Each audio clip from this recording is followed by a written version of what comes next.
The only thing it's missing is Kenny Loggins, and we'd already have out a Top Gun sequel. This is Days of Thunder on Stinker Man. What's that smell? I don't know about you, but I'm thirsty as fuck. Thirsty as fuck. Hey, look at me! Thrill me. If you come back in here, I'm gonna hit you with so many rights, you're gonna beg for a left. Thrill me. Beg for a left. Thrill me. Hey, look at me! No more hangers! It stinks. Hangers! Get to the chopper! Stinker Madness. Hello and welcome to Stinker Madness. This is a podcast where we watch a bad movie and talk about it because we love bad movies and our fans are bad movie lovers, and so are we. I'm Justin. Sam and Jackie are here. Cheers. Yep, we're just here. Slightly disappointed that you, as you're mentioning Kenny Loggins, didn't have Kenny Loggins, had fucking Whitesnake. But you turned the movie off before the Whitesnake happened. So yeah, but it's not like Top Gun level of Loggins, No. Whitesnake. They didn't play throughout the entire film. No. So I guess if maybe Whitesnake had played through the entire film, then we'd have Top Gun 2. Maybe it was Whitesnake playing with Hans Zimmer. Yeah. There's a lot of wailing guitars, man. Which is very Don Simpson and Jerry Bruckheimer-esque. It's very Don Simpson, I'm thinking. Those guys loved wailing guitars.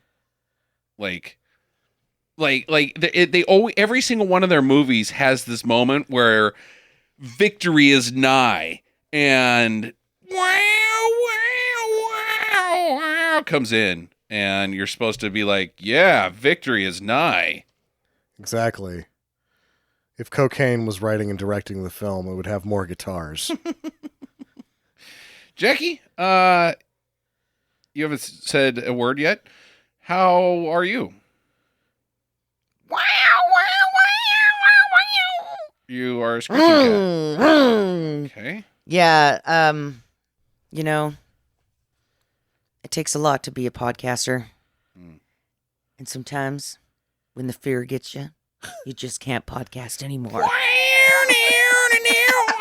All you need is some wailing guitars to cheer you up enough to win. Yeah, and then That's we right. feel confident, and something stupid would happen, like our sound quality would get real good, and then we'd have the confidence to win.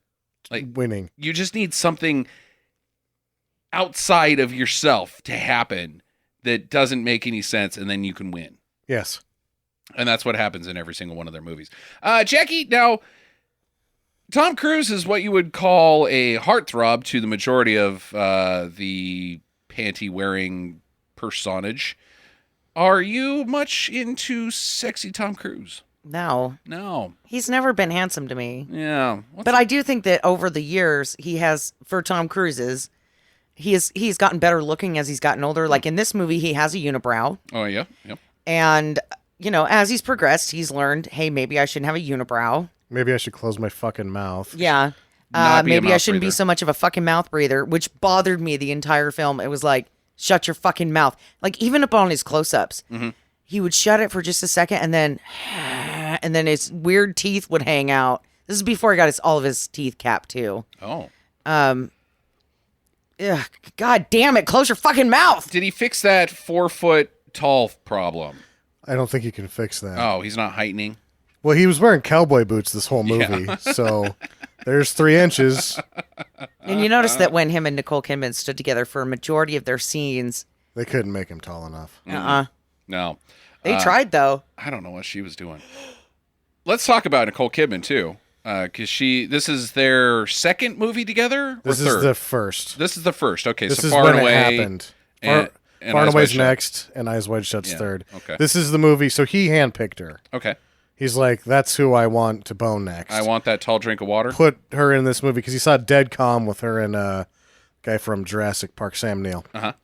So he's like, yeah, this movie is actually a complete, it's indulgence in every way, in every part, by every party who has any level of production. Okay. So Tom Cruise is picking his own girlfriends Yeah. with okay. the movie. And they're also him and Don Simpson, because Don Simpson originally had to have a much bigger part. He had a huge part in this. Oh, boy. He was one of the big race car drivers, and Don Simpson and Tom Cruise were going to do their own race car driving. God damn it. And the insurance company, the bond company, was like, no, Not a chance. not a fucking chance. Yeah, are you retarded? But that didn't stop them from just going fucking crazy. Like, they thought, Simpson and Bruckheimer thought they were changing the way movies were made. Uh-huh. They're like, if you're on the inside of this, they're going, people they don't even get what we're doing here, man. What we're doing is we're changing everything. This is special. But if you're on the outside looking in, what you see is these guys are, they can't make a jerk-off movie because they're too busy jerking off to their own ideas. Simpson and Bruckheimer made an office gym called Days of Thunder that they worked out of during the production, and it wasn't for any other reason but to pick up chicks to put in the movie, and they never ended up bothering to getting any of these chicks in the movie. And the irony is that they skipped leg day every time. Oh yeah, absolutely. So they never got... I don't think that Bruckheimer was even working out. They never got Days of Thunder thighs. No, thunder thighs means that your thighs are big and they slap together. Yeah, of muscle. Beef. No, Yeah. of fat. Jackie, it's a goddamn joke. Jesus. You're just screwing it up. You're nitpicking the comedy of this podcast. I think that after 3 years, you would just be like, you know what? Fuck it. Let him do his thing. They almost missed they got so fucking backwards and sideways on how awesome they were and how awesome racing was that Tony Scott didn't get done shooting pickups until 2 weeks before it fucking screened. Jesus. Yeah, and they would have fucked themselves out of everything because that was Paramount's biggest slot for the year. It was their June 27th slot. Mm-hmm. So that was their biggest. They almost missed the biggest movie of the year for the studio they were working for. You may say that they were racing to get this film done. After they realized that they had screwed up Tony Scott, yes. Jesus. I'm throwing things at you guys, and I'm getting nothing but these are not funny guff. jokes is the problem. Yeah, and then you run with them. You say something stupid as well, and then the people listening laugh instead Let's of do going, it again. Oh. How about that? Try it Okay. again. You might say they're racing to get this movie done. That's a clutch. Yep. Well, I don't know where you want me to go with that one. they definitely got the pedal to the metal at the end. They're gonna really shock us. Because good suspension is important in racing. And then when they see their box office returns, they're gonna strut. Yeah, I guess so. I'm getting tired. Oh my God. Okay, all right. So yeah, Tom Cruise is basically Maverick from Top Gun. Yeah, you saw the story by credit at the beginning. Yes, indeed. Because the story by story Tom Cruise's this is the fourth time around with Top Gun, what's Color of Money, and then Cocktail, and then this time, and it's the same movie every time. It is the exact same movie. He's a Maverick. Whoa. His name is Maverick. No, okay, it's not, but it might as well be. He rides in on a motorcycle at some point. He meets Kelly McGillis, who's, not as pretty as Nicole Kidman, but they're same character. She's telling him, hey, man, you can't race because you're too dangerous, Maverick. And fucking Carrie Elwes shows up as the bad guy halfway through the film with blonde, spiky hair. Everybody takes their shirts off and plays beach volleyball at some point. I just don't know how. I guess nobody dies, but Michael Rooker almost he basically his dies in character spirit dies. Yeah, because he can't race anymore. Right. He's worse than dead. Right, which fucks up Maverick quite a bit. Oh, yeah. And he's shaken to the core. Now he doesn't want to fucking race either until something fucking happens that's outside of his control that gives him confidence again. Wailing guitar, he wins. It's the wailing end. guitar. Yeah. God damn it, dude. know- I can't think of two movies that are more similar than Days of Thunder and Top Gun. They're Well, the thanks same. for listening. That's our podcast for tonight. Yeah. If you've seen Top Gun, you've seen Days of Thunder. Right. Well, in the blog, I called it, that there was the flying penises and these are the racing penises. Right. That's the only difference. I mean, fuck. I can't even say that, Armageddon and Deep Impact have more in common, even though they're about the same fucking thing. These are the same movies. This is just vomiting out Top Gun. Now, Top Gun's a popular movie. Sure. Lots of people like it. Everybody knows that it's gay. If you don't, well, welcome to the world. What do you have for numbers on this, Sam? 60 is what it cost. It probably cost more than that because of purchases of gyms, Yeah, right. other things that were like outside of normal spending. Mm-hmm. It made back 150, and Yeah. it's one of the only films because they talk about, oh, you're going to make 20 million back in home video. You're going to make 40 million. This made 40 is provable opening day of rentals. Yeah. It sold 40 million. Yeah. And, so this thing actually killed it, really. Yeah. Wow. But and you've already seen it. you've already seen it. It's amazing. That's just that's the moronity Yeah. about Tom Cruise. People will go and watch that guy no matter what he does.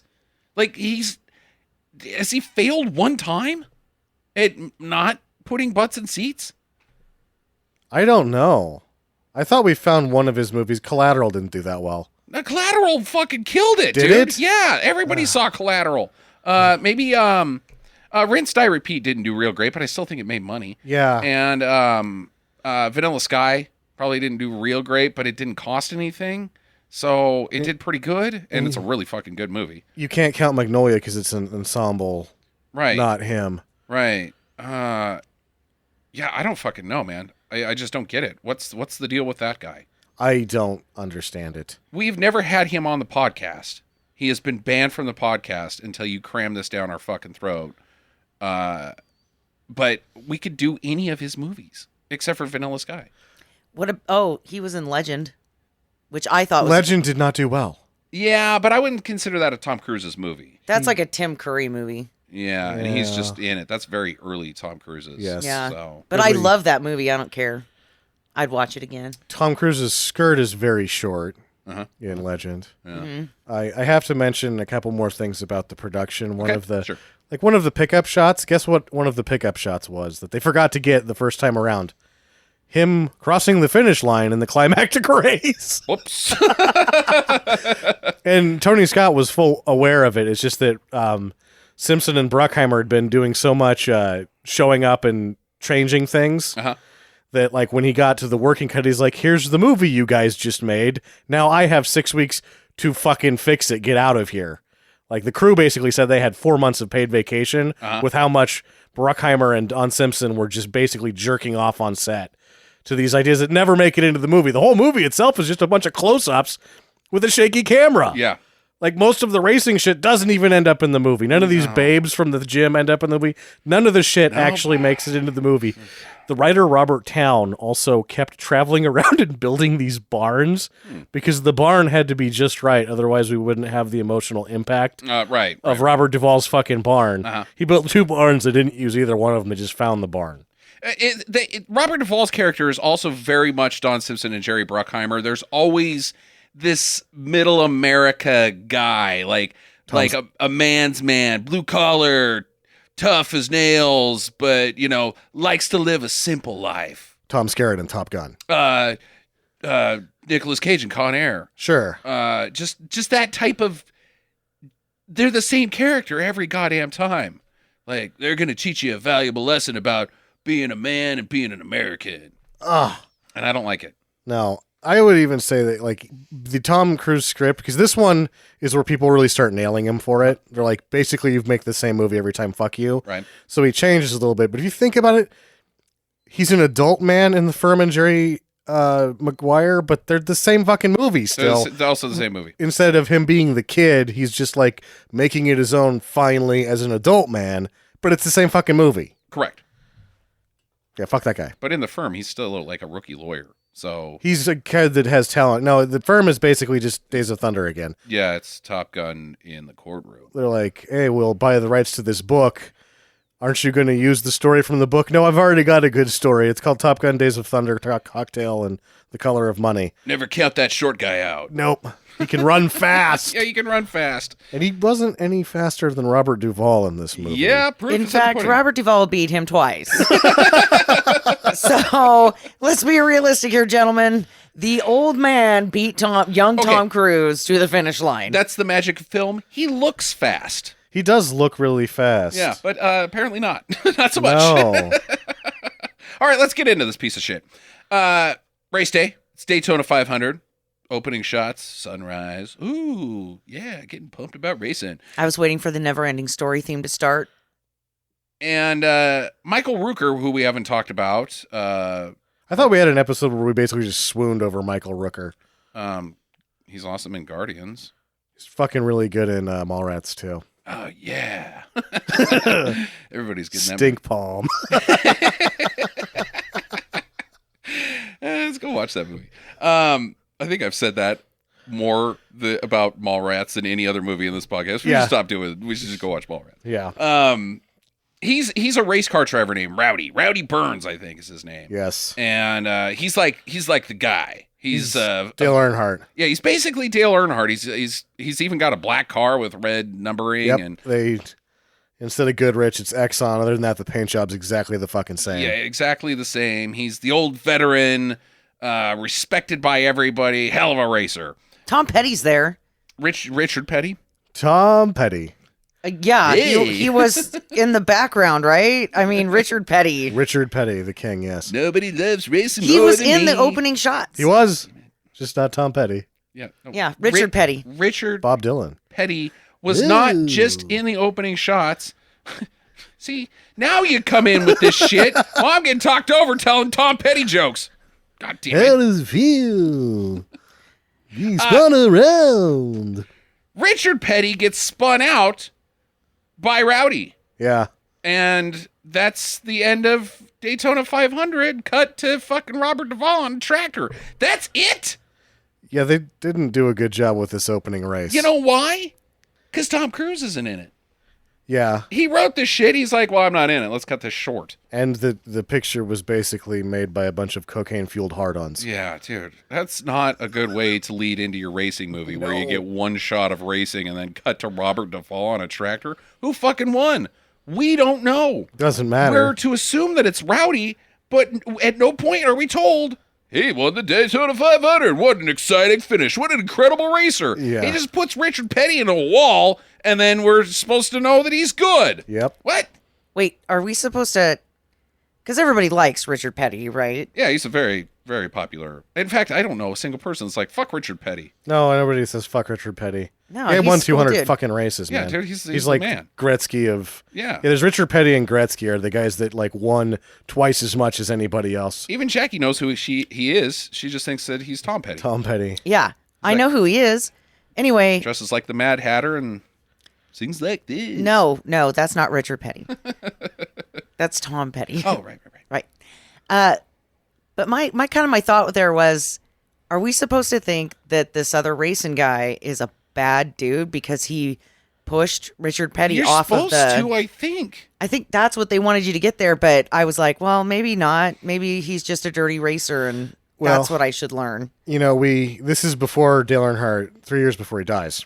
Oh, on the track. That quick? God, I Yeah. thought he died much later than that. No. And maybe it is later. Maybe it's 5 Yeah, years. I thought I was out of high school by then. Sure. So Just like 15 years. So. something like that. Anyway, he had the nickname the Intimidator. He used to fucking run up on people like before. Like now that he's dead and he died horribly tragically and all that, the love for him is so great. The guy was a fucking dirty driver. Yeah. He won a lot of races, but he was really fucking aggressive. I also like the Eliminator. The Eliminator. Yeah, Billy Gibbons from ZZ Top. I thought you were going to talk about the whatever American Gladiators. Wasn't that the name of the last track, the Eliminator? Oh, I think it was, yeah. Okay, so Randy Quaid's there, and he's talking to Robert Duvall, and Randy Quaid's owns a Chevy dealership, a couple Chevy dealerships. City Chevy. or something. Yeah. He's basically Rick Hedrick. Yeah, and he wants Robert Duvall to crew a team, put a car together, and be a crew chief. And because they're going racing again, he's got a kid. He's got this kid that nobody's ever heard of, even though he's just won all this shit. Needs a car out there, Right. basically. So they go back to the track and they're watching Rowdy drive around, and they're like, "Yep, that guy's pretty good at driving." They're waiting for their other driver, and they're like, "Who the fuck is this guy that's never going to show up?" Well, he's won all this shit, like fucking 6 all-star races in sprint and like a couple cups, and Outlaw, the whole thing. yeah, he's pretty much the championship driver of everything but this. Oh, really? Never heard of him. Where's he from? Glendale, California. I've never heard of that place either. They call him a Yankee. Yeah, so he's never heard of California. Yeah. NASCAR hadn't heard of California until I think Jimmy state? Johnson. Yeah. The state. Nobody in NASCAR had ever heard of the west coast of the goddamn United Until they States. started racing at Sears Point, it didn't exist. Jesus Christ. These people need to get out of the South. That offends me greatly. Yeah, there's a lot of talk that the reason that NASCAR is failing right now is because it took all the races out of the South and put them other places, and now it's like, oh, you've ignored your biggest base. As much as other people might like it, it's a Southern sport. They can keep it. But yeah, dude, he's a Yankee? No, Yeah. you idiot. He's from California. Jesus Christ, look at a map one time. So he rides in on a motorcycle at perfect timing. Like, well, is he ever going to show up? Brum, brum, brum. And it was a crotch rocket in Top Gun, so I Right. guess he needed to get a bigger motorcycle for this one. Right. He's got a cruiser this time. Yeah. But it looks like his cruiser's also been outfitted with the bars that if you drop the cruiser, it doesn't get body damage. So how many times did he drop this fucking bike before they were like, yeah, we better put on the training wheel things? Well, what's he doing on a motorcycle in the middle of a racetrack? I don't think you could just cruise out like that. Like, show your pit pass and just go in on your motorcycle? No. Well, I think this is NASCAR in the 80s and 90s. You just show up in a Canadian tuxedo and they let you in. He looks like a racer to me. Yeah. His collar's up. It's good enough for me. That boy's going to shake and bake later. Yep. Fuck off. Duvall takes one look at him and he's like, nope, I'm out. And I take one look at him and I say, nope, I'm out. Yeah. Me too, Robert Duvall. This guy's a nutsack. All right, fine. Take it out there. You can drive Rowdy's car. And Rowdy's like, fuck this kid. But take her easy. You don't know what you're fucking doing. No, I don't. I've never driven a NASCAR. I've just seen it on TV. Actually, I believe what he says is, if you bend the bitch 1 inch, I'll rip your balls off. Right. Yeah, but his qualifications for this job, I mean, how did that fucking interview go? So, you want to be a NASCAR driver? We're looking for a driver. Can you tell me what you know about NASCAR? Zilch. I was listening on ESPN this morning. Sure. And I know that they go in a circle. I've tried bowling because I watched that too. It didn't go so well. I tried the pool, the billiards. No, I wasn't good at that. Yeah. But here's the deal about me. I'm fast. He's fast, and he showed up not just in a Canadian tuxedo, the two-tone. Yeah. Black right. jeans. That means you're very cavalier. That's right. You're Rules Liz do Gannon. not apply to you. He's a maverick. He is a maverick. God damn it. What was Topper Harley's call sign in Hot Shot? It wasn't Loose Cannon. No, I don't remember. Yeah, that's too bad. So he's out there driving around. He's like, I'm dropping the hammer. And everybody's like, no. But he does it anyways, and he breaks Rowdy's time. So he's fast. Just like that. It's easy. It's easy to do this, Sam, when there's no cars out there. When there's, yeah. So that's the whole fucking thing about NASCAR. Yeah, it's not a hard track. It's not that, like, everyone makes fun of it, turning left. That's all they do. And, this is simple track. No, you're out there with 40 other guys that are running into you. It's not hard if nobody else is out there. Yeah, That's what makes it the sport. Once it's 200-mile-an-hour bumper cars, it's a little bit more difficult. Yeah, so probably still not in. But he comes back and he's like, you know what's going to happen? I'm going to win Daytona next year. Okay, Yep. buddy, sure. Calling your shot, huh? So I guess Robert Duvall's like, fine, whatever, you're paying me. I'll build you a car. This is when he becomes the car whisperer. Yeah, right. He's talking to the car for the first of many times. I'm going to build you. I'm going to shave you. It's kind of like dirty, like he's Yeah. getting his car ready for some man. sex. I'm going to shave you down. I'm going to build the fuck out of you, car. Yeah. I'm going to put some bullet wind resistance so the wind goes right under you. I'm gonna weld you shut. I'm gonna weld you airtight, bitch. Put wheels on you and make you drive around. Spanking the tail lights. Yeah. Okay. And so it's race time. He's all ready to go. And the very first day, he's getting bumped around. He's like, what the fuck?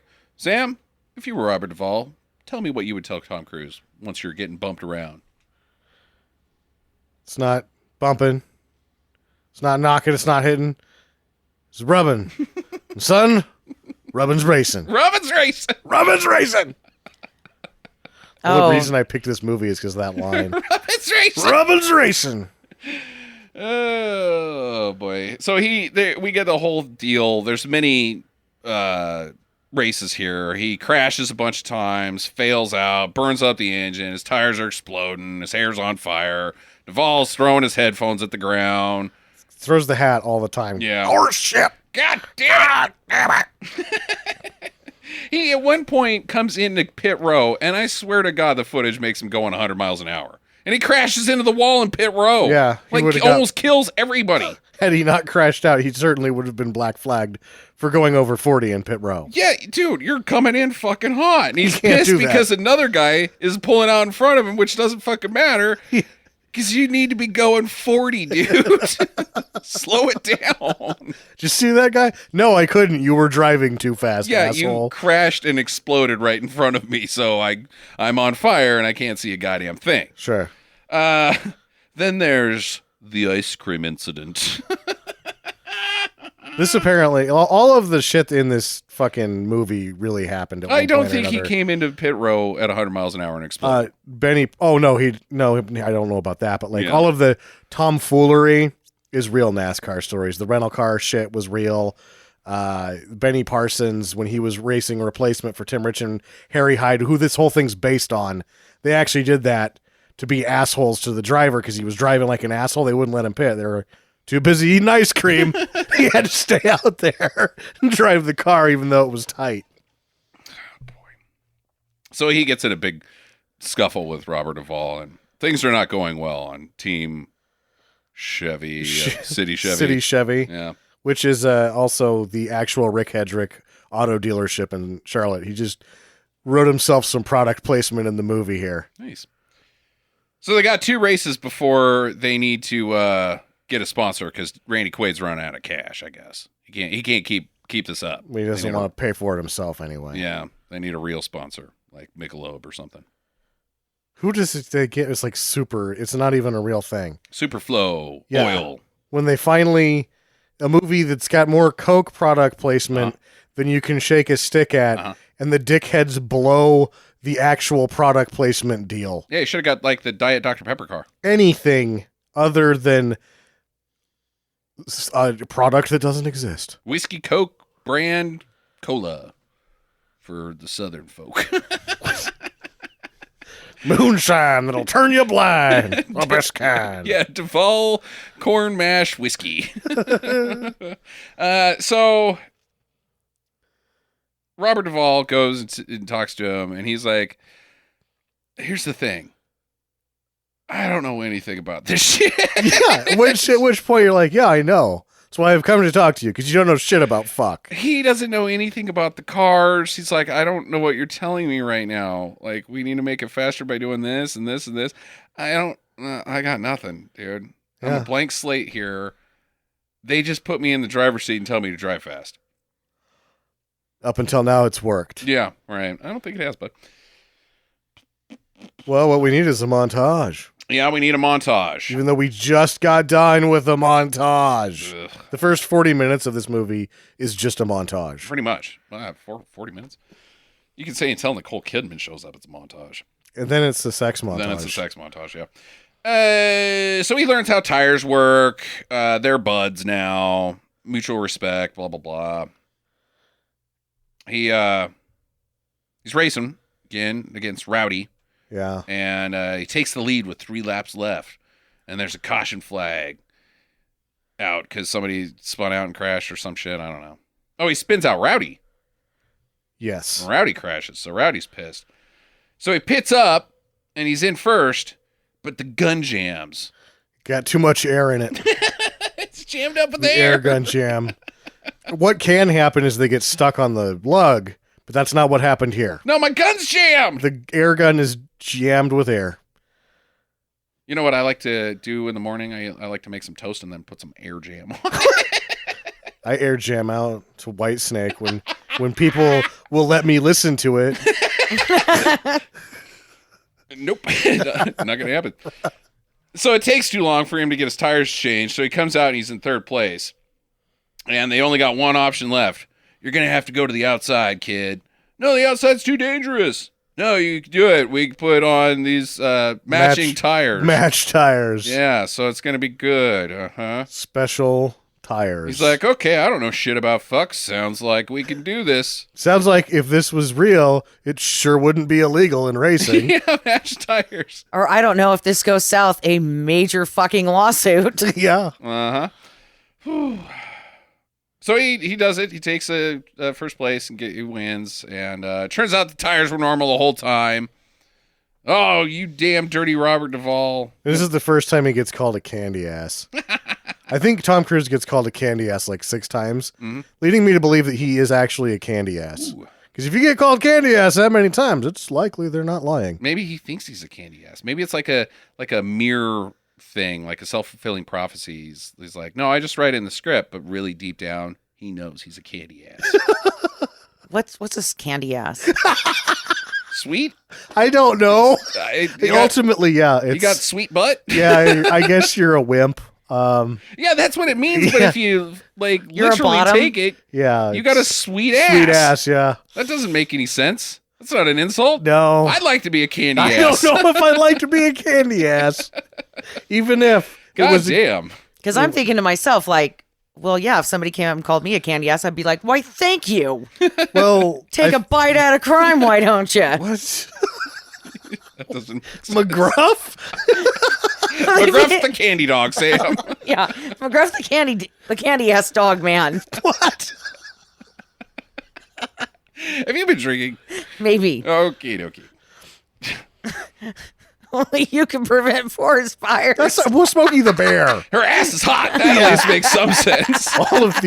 All of these PSA mascots are candy asses. I'm just a bill sitting on Capitol Hill, and look at my buns.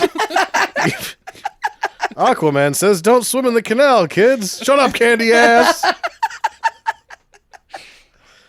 I don't think Aquaman said that. No, it was a PSA I wanted to make, and no one let me make it. The TV station said, "No dice. We're not making Aquaman's keeping kids out of the canal." And I was like, "Well, the blood's on your hands." Who will? God. A lot of canals around here. It's dangerous, I tell you. So he wins, and the sponsor is like ready to go. They just wanders up with some contracts, and the lawyers are like, "Give it to whoever wins." Well, no matter whatever they're asking, just give it to them. Yeah, whatever, right? Well, they have ball caps and everything ready. They're like, all right.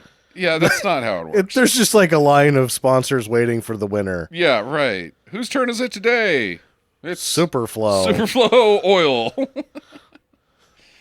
How did those candy asses get over here?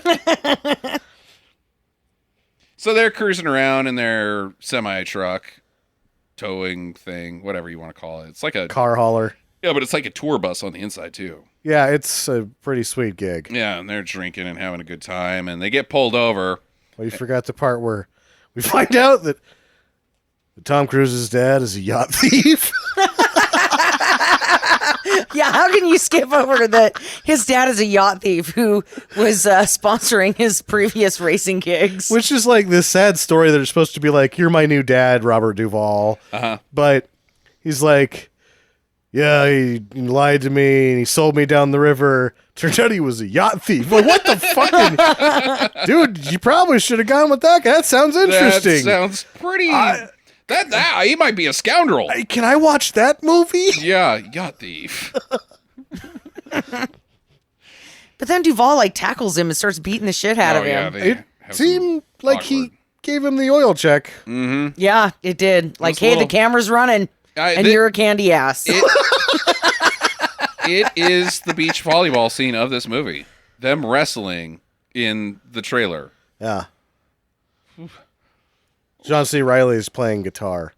We should mention that he's in this movie. Oh, yeah, John C. Reilly's in this movie. And then will 16 years later be in the spoof of this movie. Right. So they get pulled over, and the cops are like, "Hey, you can't be taking that booze across state lines. Put him up. Lean against the truck." You only need to put one thing up. So apparently when Tom Cruise gets arrested, he just gets an immediate erection.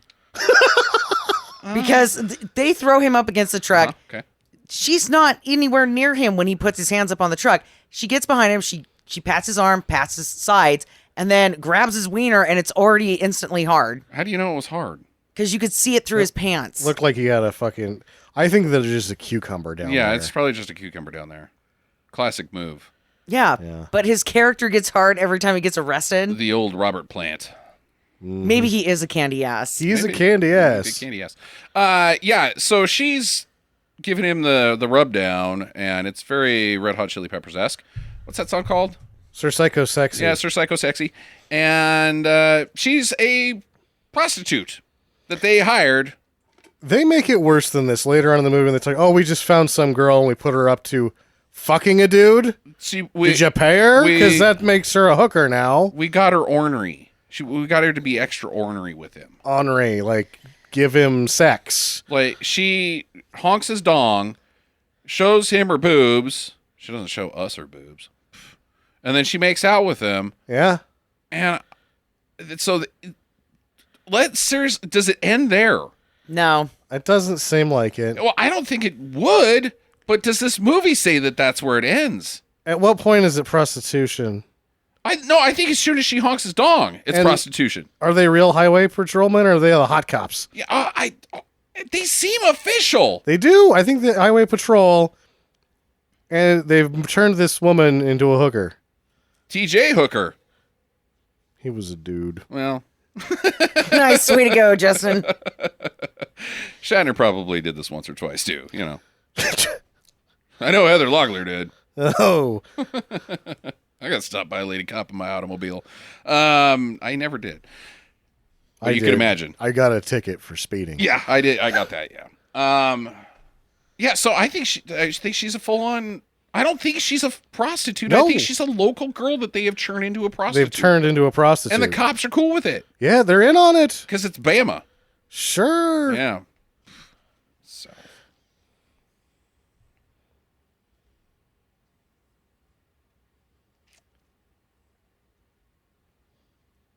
So the next race, Rowdy spins out, or there's some oil, or I don't even fucking know. I'm starting to check out of this movie pretty hard. I'm not gonna lie. Really? But there's some smoke on the track, and he hard to can't see. Yeah, so he just puts the pedal to the metal and hopes that the way's clear, and he T-bones Rowdy right on the other side of it. They have a much worse crash than they should have. Yeah, I'm not sure what the hell happens. And then Duvall has his scene where he's trying to explain it. He's like, I think another car hit Rowdy, and then you came through, and Rowdy should not have been there, and the other car pushed him into you. It didn't make a whole lot of fucking sense, because that's not what it looked like on the screen. Yep. So I was just like, you know what, I'm just going to roll with it. At this point, it's fine. There was a crash. In 1987, are they both dead? With this crash, yeah, but this isn't the sort of crash that would result from what happened there. No. That's a very common pile-up situation. Yeah, sure, right. They're probably going to get back out there missing some body parts. This, however, causes them to start tumbling, flying through the air, yeah. Tumbling. Everyone's dead. Everybody's dead. There's like 10 people in the stands that are dead. That might be as well. Monte Carlo, 1932. Never forget. There's been some NASCAR races. That's why they have that fence there now, because they didn't used to have the fence. And yeah, Monte Carlo 1932, though, killed like 63 people. It killed Maude Simpson, or Maude Flanders on The Simpsons. Yeah. She died in 1932 Grand Prix? No, but she got crushed by a tire in a NASCAR race. That's how they killed her. Yeah. Yeah. Well, actually, she got hit with the T-shirt gun that Homer Simpson was shooting, and she misstepped and then got hit by a tire and died. Either way, the tire crushed her. Yeah. So they're both airlifted to the hospital, and there he meets Nicole Kidman, who's a doctor, apparently straight off the fucking boat from Australia, because she doesn't even bother to hide her accent in this film. No. And I think that she's supposed to be a southern lady. I think that we're just not supposed to know what a southern accent sounds like. The difference between Australia and the South. I don't necessarily agree with that, because there's a later shot where he sent all these flowers and shit, and there's a big kangaroo there with a doctor's outfit on. Oh, I missed that. So I'm assuming that she's just supposed to be Australian. Oh, okay. Well, that's cool then. Good job, guys. But I will say that I think Nicole Kidman is one of the most beautiful women. Sure. She's very good looking. That I've ever seen, right? And it just blows my mind because we just watched Little Big Lies, right? Big Little Lies, sure. Yeah. She looks exactly the same. Yeah, she is an ageless. She's a robot. She's a robot. Yeah. I think that she's starting to get a little too crazy with the plastic surgery, actually. She's also a terrible clapper. It's because her hands are made of plastic. Everything is not real anymore. She's more machine than man now. She Twisted and evil and pretty sexy. She went on Funny or Die recently and at an interview about what her clapping is, and she explained it in Australia. Nobody ever taught her to clap. She just skipped that day of school, and she doesn't know how to clap. So Well, we should mention then, if she's Australian in character, what is she impressed with any of these guys? She actually has Dick Johnson penis guy Right. to worship in her homeland. yes, that is true. Race And, car driver Dick Johnson. Australian ute racing in the 80s, hell of a lot more exciting than this. 50 times more dangerous. They do stock car racing too. They just do it with Falcons. Yeah, right, but they do ute racing around the outback while their trucks are on fire. Oh. And they're running over the indigenous people left and right. It's horrible, very inhumane, and not very pleasant for the people that are there, but goddamn if it's not exciting. Yeah? Isn't hooning is originally from Australia too? Hooning? Hooning, yes. Hooning about in cars. Oh, okay. Yeah. I know that BMX banditing is from Australia too. Which is... Yeah. She was also in a surfer movie that was sort of weird. Yeah, I didn't see that one. Okay, enough about Nicole Kidman. She's there. So it's pretty touch and go with these guys.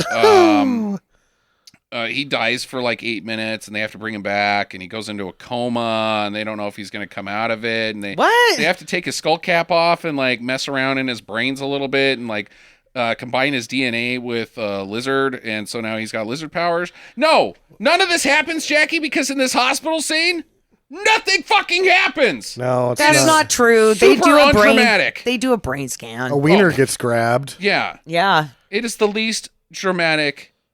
He's touch and go. Man, what an accident scene of all time. He's blind, Justin. Yeah, because he's an fucking idiot. blind. Because he's an idiot. He's fucking blind. He's not He's blind. never gonna race again. He's a candy Oh my ass. god.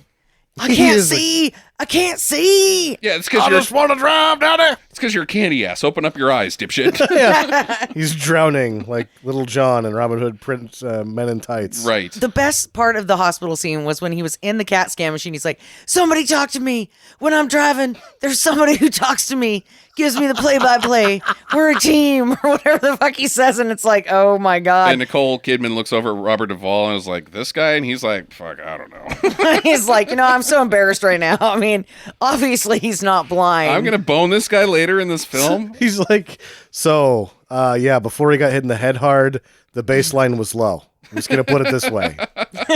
Don't expect much. I'll tell you whether or not, like, if he's, drooling on himself and running into the wall, he's made a full recovery. So he's a candy ass, right? Oh, yeah, he's a total He's a candy total ass. candy ass. Okay, I thought so. So this time he really meets Nicole Kidman. He hasn't seen her before because he was blind or whatever. It was stupid. But he thinks she's been brought in as a hooker by this team. She's a real doctor, so she's offended not very much by him reverse molesting her. Yes. What are we going to call this? Sexual assault. Yeah, okay. Call sexual it what it assault. is. Sexual assault. That's what it is. I personally liked that she didn't make any cracks about, like, well, I'm sorry, sir, but it is below average. Yeah, or something like, dude, she should have zinged him right here. Like, well, I guess we had to chop part of it off in the surgery because, Jesus, this thing is tiny. Yeah. Something. So there had been a large amount of quote-unquote method acting going on between Cruise and Don Simpson, driving too fast, getting speeding tickets, all this shit about racing, right? Nicole Kidman shows up and she's like, can I study neuroscience to get into character? I'm like, that would be stupid. Why would you do that? Why would she do that? Maybe so she could pronounce half the shit. I don't know. She doesn't really say anything. No, but they were driving cars fast. Why can't she look at pictures of brains? Okay. I mean, in reality, what's one worse than the other, really? I would be like, can I drive the cars fast? I don't need to learn brain surgery. Well, they gave her a race car name. Her name's Dr. Lewicki, and Alan Kulwicki was really popular right then, so it had to be a nod. Even the doctor has a race car name in this movie. The doctor was a race car driver. There we go. 25 years old. All right, so they're... She was just looking to get boned. Ah, candy ass man. Ah. Sorry. So Rowdy's there, and they're gonna go have a brain meeting with Dr. Kidman and the chief of NASCAR. Yeah, I this guess is there like, I too. think that's a good way to put it, is that they have a brain meeting with Dr. Kidman and the boss of NASCAR. And there's just different brains on TV, and they're different colors, and none of it makes any sense. Right, and she's like, but before they even get to this meeting, they have to have a wheelchair race, these two. Oh, you can't not race everything. And they're rubbing's racing. It's a lot of rubbing. Yeah, trading paint, trading chrome on a wheelchair. Running over medical staff. Causing people to die, most likely. Probably. But Nicole Kidman doesn't clear them. She's like, no, they need another week or two. And the boss of NASCAR is like, all right, doctor, get the hell out of here. All right, boys, here's how it is. You need to clean this shit up, but you both are clear with me. Get on out there and race. Yeah. Well, no, he's like, if you go monkeys can kill yourself, but not on my track, you sons of bitches. Yeah, so they got to play nice. But they're good to go. They don't have to spend 2 more weeks at the hospital. They do. They don't. They end up having to not go racing. Yeah, because they have to pass the physical. That's why we get the Princess Bride guy. Carrie Elwes, yes. Yeah. He wouldn't show up without the 2 weeks I thought off. Randy Quaid was just buying another car. No, he was the replacement driver. Then why are they so fucking pissed at Carrie Elwes? I don't know. Okay, so... Because later, yes, Dennis Quaid buys another car. Randy Quaid. Randy Quaid buys another race car team after he realizes that this other replacement guy could possibly get some wins for his NASCAR dreams as well. All right, well, whatever. In the meantime, there's romance and some sexy time with Nicole Kidman and Tom Cruise. Do we want to talk about this at all? He's going to put Sweet and Low in her vagina, so that's interesting. Yeah. Some of the least sexy business I've seen in a long time. Because he's trying to turn her into a candy ass. Yeah. Sweeten up that butthole.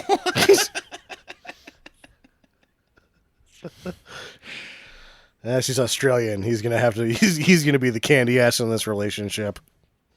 Tain't no lie. God damn it! All right, fine. Ew. I might want to retire from comedy. I'm telling Krusty the Clown jokes. Yeah, so Carrie Elwes is in this film now, and the next race that he runs in, he's being a dick, and he bumps Tom Cruise's around, and the fucking car explodes because I guess Tom Cruise can't handle it, so he pegged the fucking motor and blew it. Yeah. And, yeah. Seeing shadows, hearing footsteps. The voices are telling him to get out of the car. Get out of the car. Next race, he blocks him in the pit, and then spins him out later. So this guy's being a real problem he's got a mad on towards Tom Cruise's for some reason, who, mind you, at this point in time, has only won 1 race. He hasn't even finished any other race. It said at one point that he'd won 5 of the last 6 races. Oh, okay, all right. Well, we only see 1. So he's won at least 5 races. So he's in line for the championship, too, now. He would have been, probably. Yeah. Huh. If they had... This is the point where the movie basically just starts ignoring what happens in action. Like, they had kind of been pretty good about the NASCAR thing. Now they're just completely ignoring it. If you had 2 drivers jacking with each other and you owned both the cars, you'd have a sit-down. He needs both cars to finish up top. Right. Not just one of them. Right. You got 2 cars out there, you need them both to perform. Yeah. Ugh. Okay, so there's some drama with Randy Quaid, and he's like, I'll do what I want. I'm the boss. And he's his own worst enemy. Yeah. Now. So Cruise is sitting there in the pit, and Carrie Elwes has won the race, and he's taking his victory lap, and Tom Cruise is like, give me some new tires. Why? There's no point. It's over. Do it! And they do it. Yep. I would have been like, no, we're going home. The race is over. No, they're probably still. This has happened before. Oh, okay. So they put on some new tires and he peels out and he goes through the pit and sideswipes. Jerry Ellis. Crashes somebody on the victory lap. Huh. Helmets get thrown at victory laps sometimes too. Okay. Yeah, Exciting. it is. So he's fired. He's crashed both of Randy Quaid's cars. You're all out of here. You're fired. I guess it's the end of the season anyway. Right. Because the next thing we're talking about Daytona, which is the beginning. Right. All right, so who won? Yeah, championship's over. So it must have been Aldo Bonetti, Right. the only other named driver, who is Don Simpson and only gets one line. Sato, whose name I only know was because he won the Indy 500, which was today, the day we're recording. So congratulations to him, first-time winner. And then he gets in a fight with the taxi cab with cars. It's pretty weird. This cabbie's hot to trot, I think. Yeah. He's ready to go. Yeah. Like when she's getting pissed because they're like having emotional talk number one that makes very little sense between Kidman and Cruise. And some cabbie's just really randy as shit, wants to drive fast, gets into a race with him. Robin's and the cabbie gets away. He's driving that thing like he stole it. He might have. He might have. And Nicole Kidman is like, let me out. Fine. I'm out of here. I hate you. She says, I hate you. You're out of control. I hate you. I hate you. You can't come back from that one. Yeah. It's over. There's no more romance to be had when somebody says, I hate you. She says something else to him that doesn't make any sense, though, either. Like this, you can't have control of everything because nothing is controllable. And your ass is made of candy. You are a candy ass, sir. She calls him a coward, pretty much. You're fearful. You've got the fear. You're a little pussy. Yeah.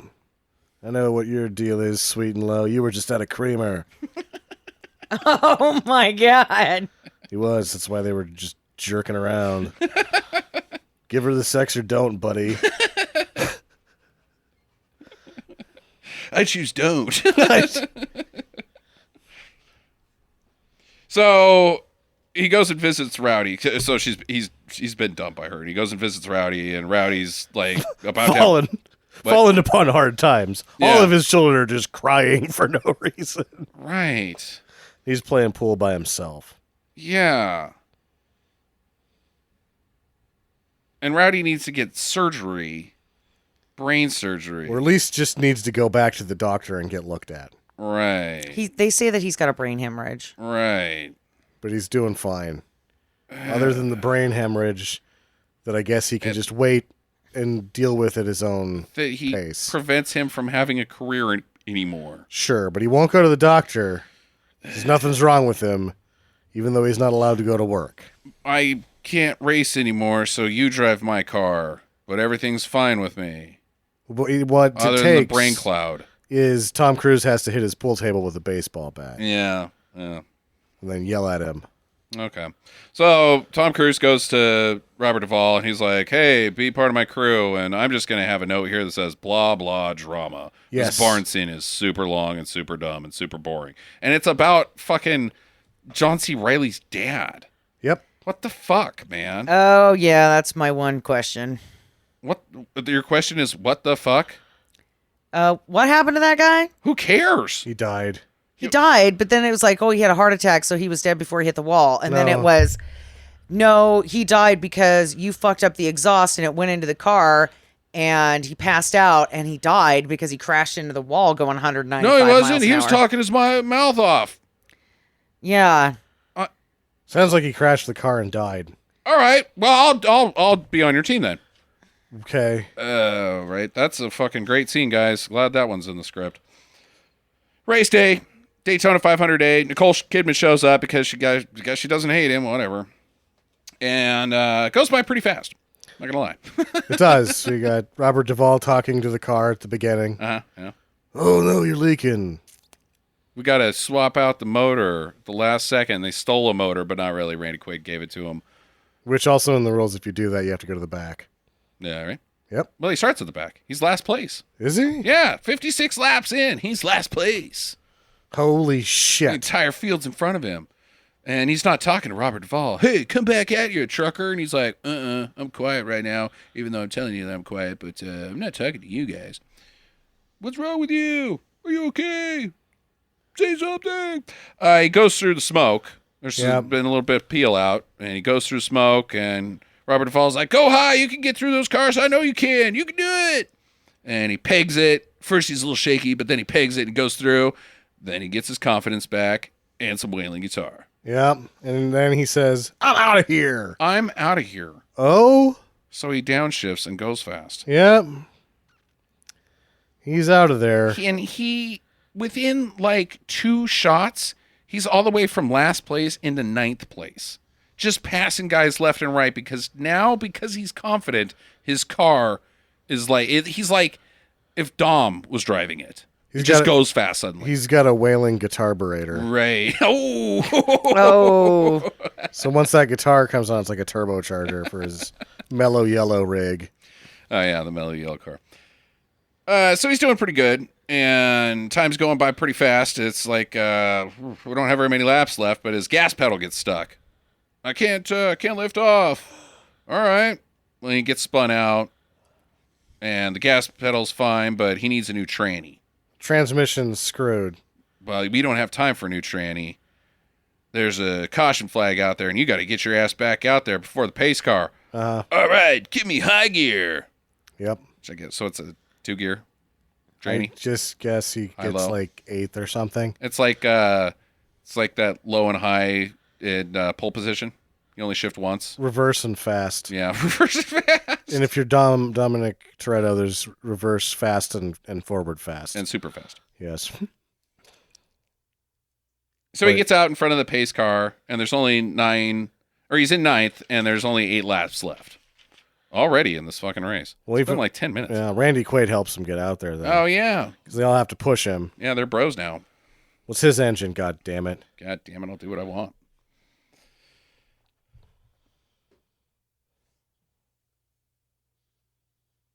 So he's catching up to Carrie Elwes, who's out front.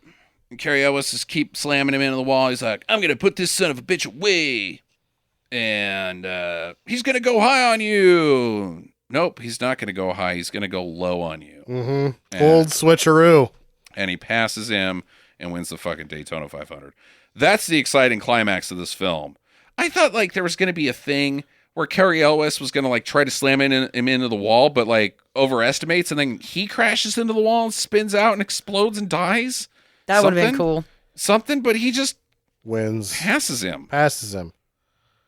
Well, it doesn't help that the cocaine-fueled chaos that this production was forgot to get that shot the first time around, so maybe it's going to be anticlimactic when you have to pick up your climax shot. Oh, how did he win? Oh, no. We didn't get that? Yeah, you guys were bothering me the whole time. This guy's over here raising barns all over every county in fucking South Carolina. You two nutsacks won't leave me alone. Of course I didn't get the shot. We haven't shot anything in 3 weeks. All right, we'll just go shoot it. Yeah. What's he going to do? Like, how's he going to win? Pass He's him? Gonna pass him. Oh, that sounds good. Sounds great. Yeah, exciting. Passing. Yeah. Ugh, passing's racing.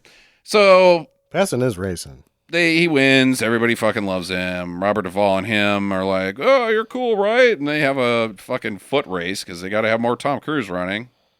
Freeze frame credits. And then it would have been followed by Whitesnake, but somebody turned it off. Right. I get that. Yeah. I turned it off. Don't like the Whitesnake. Which Whitesnake song was it? It was one that was made specifically for the movie. Probably not Here I Go Again on My Own. Probably not. Probably Fast Penis. Fast Penis. I think when you read about the production, this actually, when I was watching it, seemed a lot less gay than Top Gun. Okay. Like there was not as much men looking at each other longingly and sexually in this one. Right. It was just sort of racing. But you're reading about how it gets made, and you're like, oh God, this has got to be the gayest movie ever. It's not. It's like, But like when we're reading about it, like not only did we do that, but we got Whitesnake, the band named after a guy's penis. Mm-hmm. Mm-hmm. Huh. Okay, Jackie, starting with you on questions. I already burned mine. I want to know what happened to that guy. He died. Yeah, he died. He died, apparently. I want to know what happened to a guy. What happened to fucking Rowdy? He just disappears. He had surgery and... No, he doesn't. He's like, they say I got to have surgery. Should I do it? I don't know what to tell you, man. Well, I know what to tell you. Race my car. End of scene. Well, he still owns the car, Right. so he's going to be all right. Did he? It sounded like the brain surgery had some risk to it. Yeah. Like he might fucking die from it. Did he A, do it, and B, is he okay? That doesn't matter. They just dumped that character gone. Done Yeah. from the movie. Well, that leads into my question. Is there only 3 race car drivers? In 4, because Aldo Bonetti gets to be in the and movie Richard too. Petty, but he crashes out. Early. Rowdy causes Richard Petty to retire because he does not appear in the film for the rest of it. No. Yeah, pretty much. Ugh. And part 2 of that question, the best 2 race car drivers weren't even racing cars at the beginning of the movie. Because Cole Trickle wasn't racing cars, That's true. and neither was Carrie Ellis Ellis. was his character. He just comes in from Omaha. Wherever, and or now what- he's yeah. the best. He had He's the the best. stupidest fucking sunglasses. Those little tiny John Lennon circle ones. When he was walking through there for the very He's end just race. Iceman. He's just Iceman, Jackie. Yeah. He's a blonde haircut. Right. Ugh. My big question Sure. is... Actually, do you have any more plot questions? No. And you're done. My big question, is it better than Driven? Yes. Jackie? Yes. Yeah, for me too. And here's my big question, the one why we've all been doing this Bruckheimer shit. Bruckheimer better with Simpson Then what are we comparing it to? Con Air and and Armageddon? Armageddon. Yes. Yep. Yep. Yeah, totally. No, Yeah. this movie doesn't suck.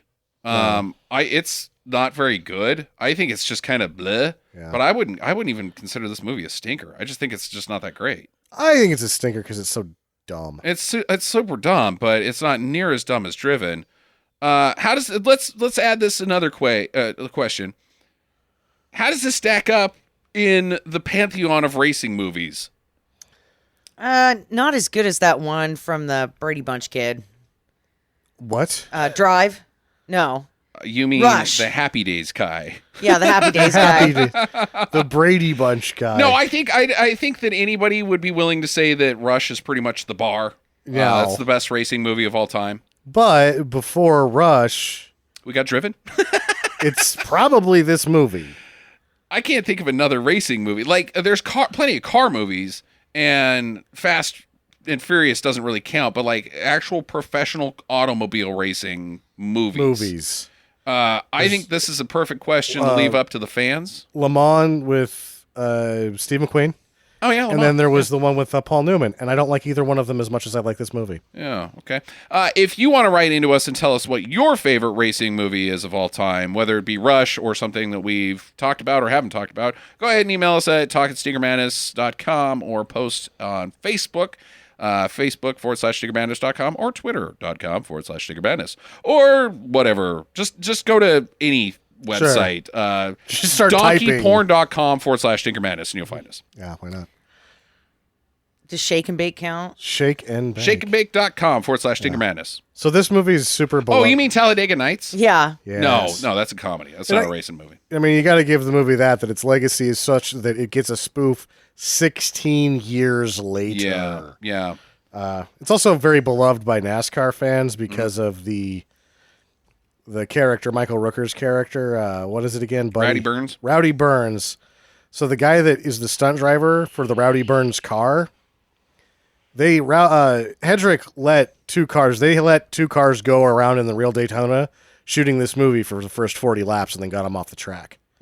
There were camera cars and stunt cars.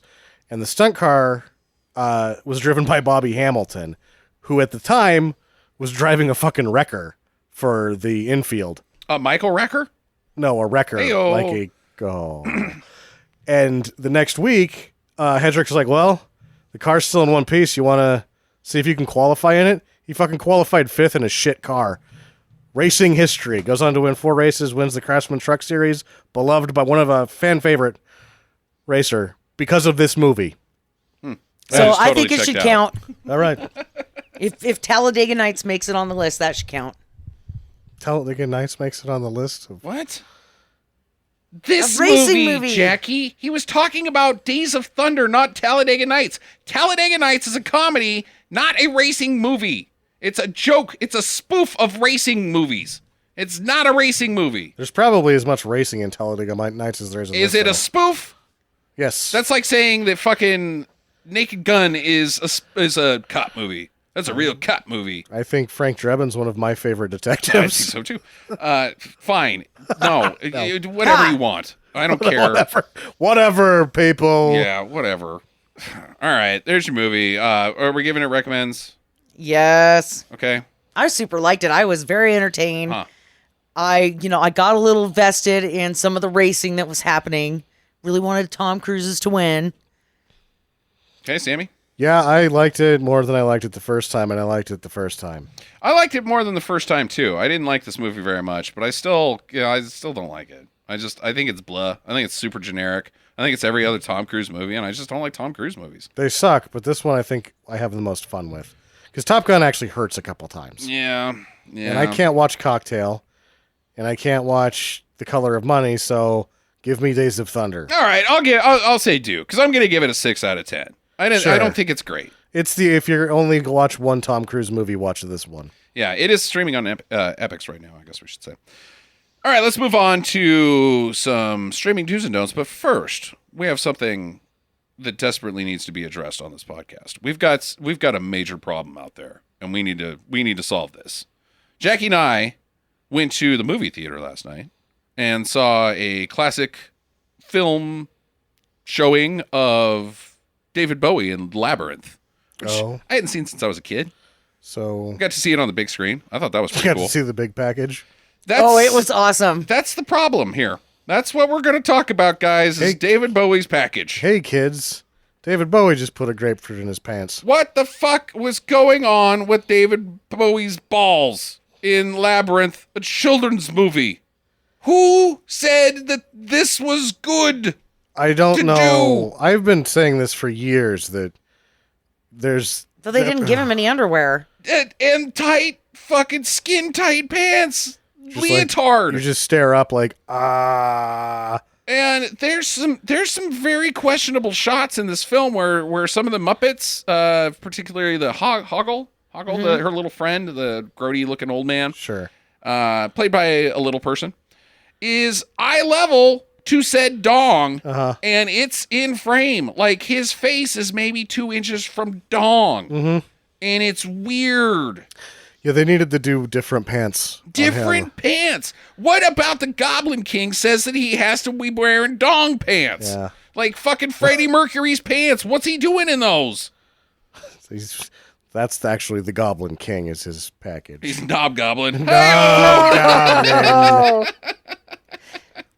I don't get it. I have been horrified by that my whole life. Man, it is. Whoosh. Which, if you watch The Man Who Fell to Earth, I heard, like, oh, there's going to be full frontal on Bowie. And I'm like, I got to watch this movie anyway, whatever.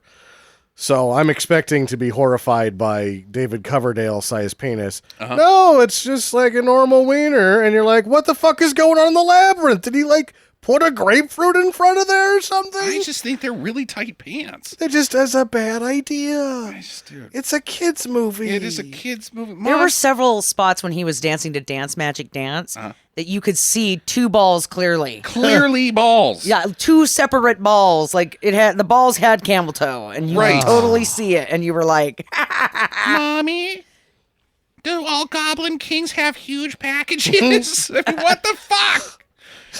Goblin King of UPS. Other than that, I thought the movie was great. I like that movie a lot. Sure. Surprisingly. I didn't think I was going to. I even liked the packages, but then again, I'm a fucking adult, so Okay. Anyways, moving on to actual streaming do's and don'ts. We're going to start out with another Mystery Science Theater, The Return on Netflix. The Land That Time Forgot. Classic H.G. Wells movie, or story, book, whatever you want to say. This is an AIP picture too. Yeah, it is. It is. Samuel Arkoff. This is the biggest one they ever made. With Troy McClure. Doug McClure. Doug McClure. Troy McClure is the Simpsons guy. Doug McClure is who he's famed after. And when I watched this, I mean, I liked this one pretty well, but the next three they do, because of how well this thing did, are the ones to watch. They're more fun. Which ones? Journey to the Center of the Earth is one of them. There's two more. But the AIP does three, and then McClure and the director stay on board and do a fourth movie independently that's science fiction stop motion. Are you talking Monster Island with Peter Cushing? Maybe. I like that one. I wanted to make that an episode, but it's really hard to get your hands on. It is really hard to get your hands on, but they're a lot of fun. I really liked this movie. Yeah. This shit is actually like science fiction bar before Star Wars. I thought that the special effects, the dinosaurs themselves, looked fan-fucking-tastic. Before Jurassic Park, these are the best looking dinosaurs that ever been on film. Yeah. They were. look great. Also, the first 20 minutes is like the best submarine movie I'd ever seen before it has to become, The Land That Time Forgot. But like, it's really well done on the front end. Yeah, I didn't think that this was a very bad movie. I think it's cheesy, sure, but for the time, I think I would have been like standing on my chair clapping at this thing. Yeah. Jackie, your thoughts on The Land That Time Forgot?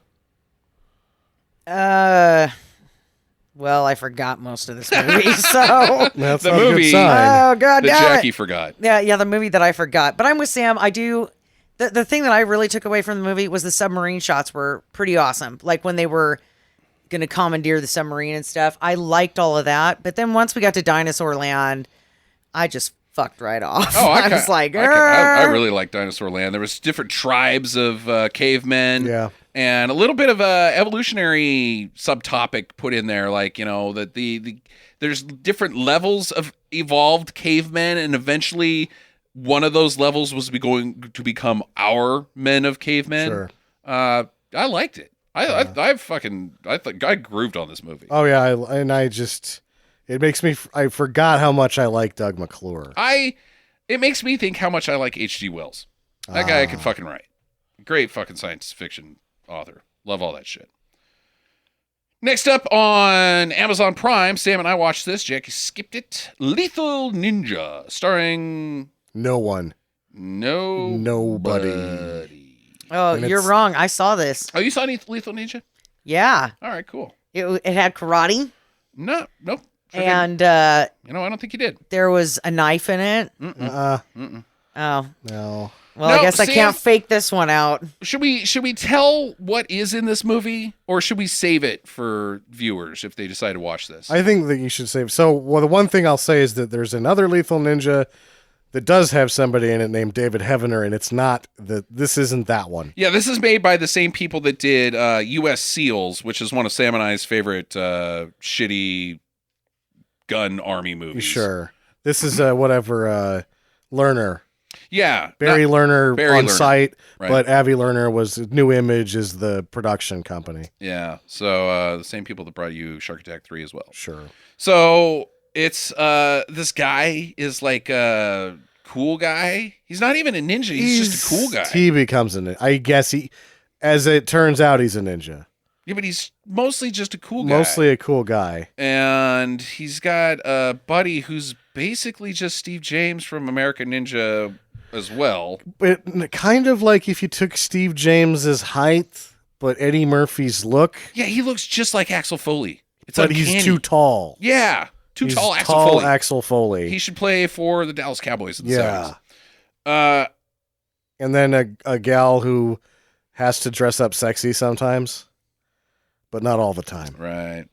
There's some pretty wild shit that happens in this film. There's There a is. battle fight on top of like a Wild Waters, like a Six Flags type water park. Like Wild Waters Tubes. in like San Dimas or something. It's like they put some shrubberies after they shot Bill and Ted and turned it into a bad evil complex, but it's definitely just a water slide It's park. just a water slide, and they have a ninja fight on top of it. So that's pretty unusual. It is very unusual. But there's something else that happens in this ninja movie that is by far more bonkers. It is, and it should be unsaid. Like This one has a surprise. A pretty big surprise. That you're just not expecting at all.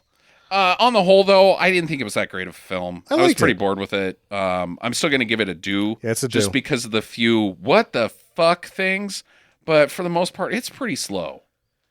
The guys both suck. The guys and both suck. Kind of enjoyed how much they sucked, so I thought it was a solid do. Yeah, I'm going to give it a do as well. So there's your podcast. This week was Sam's pick. Jackie, what are you going to choose next for us? Well, I don't know yet. Imagine that. I wanted to do Priscilla, Queen of the Desert, but I don't think that's actually a bad movie. That's actually a pretty good movie. I've seen it. I've seen it too, and I loved it, and so I don't really want to put it on this podcast. You could do Tu Wong Fu, Thanks for Everything, Julie Newmar, because it's basically a carbon copy of Priscilla, Queen of the Desert, and it sucks. I'm in. Let's do that one. How long is Tu Wong Fu? It's not over 2 hours. Okay. All right. Well, if that's your pick, Jackie, maybe it's your pick. It also depends on the availability of Tu Wong Fu, but we'll see. Either way, enjoy your week. Come back to us on Monday and get to the chopper. Visit us at www.stinkermadness.com. Follow Stinker Madness on Twitter at Stinker Madness. Please rate and review us on iTunes and Stitcher. Thank you for listening, and get to the chopper.